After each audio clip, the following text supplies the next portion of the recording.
For many people, the term steampunk recalls imagery of retro-futuristic machinery based on steam-powered technology. Although that's not too far off, steampunk means much more and is a cultural phenomenon that has taken its hold everywhere around the world. The word steampunk is made up of the root words steam and punk. A well-known science fiction writer, author William Gibson, wrote books in the early 1980s that created the cyberpunk style. Later, he and the writer Bruce Sterling wrote one of the early steampunk novels, The Difference Engine. This book was popular and readers looked for a term to describe this new style. They chose steampunk from steam and cyberpunk. An alternative story is that the term was coined by writer K.W. Jeter in a letter to Farron Miller at Locus magazine.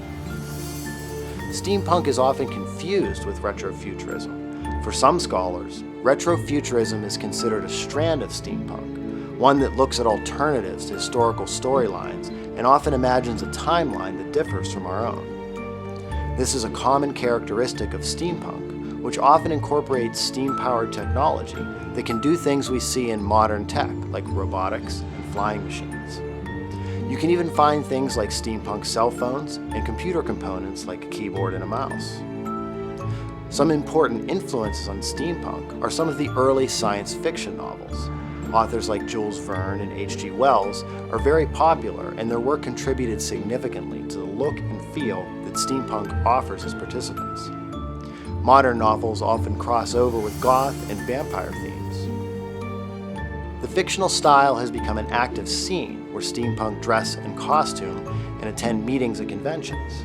The costumes are a large part of the scene, with many steampunks spending lots of their time sewing their own costumes and outfits and accessories, as well as hats and goggles. Many of these contraptions are self-made and can be as large as cars, buses, and even a steam-powered mobile home. Steampunk has made an imprint on the world of film and television as well. Even in the 1939 film The Wizard of Oz, the Tin Man is remnant of steampunk technology. The 1965 show, The Wild Wild West, features elements of advanced steam-powered technology from the Wild West time period of the United States. There were also shows like The Adventures of Briscoe County Jr. and films like Sherlock Holmes that had significant steampunk themes and imagery throughout their productions. Because of the popularity of steampunk, there is a growing movement of adults that want to establish steampunk as a culture and a lifestyle. Some fans of the genre adopt steampunk and aesthetics through fashion, home decor, music, and film.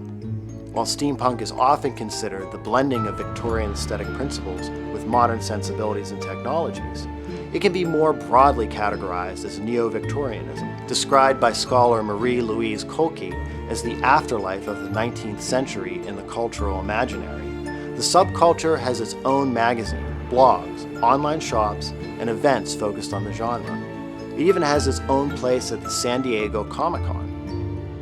Steampunk is more than just visuals, retro steam tech, and Victorian fanfare. It's a cultural movement with many facets and idiosyncrasies that make it more akin to an artistic movement. It's so broad that it's really difficult to cover all of the nuances that exist within the scope of this video. What do you think of steampunk? Is there anything important that we may have missed? Let us know in the comments, and we'll see you next time.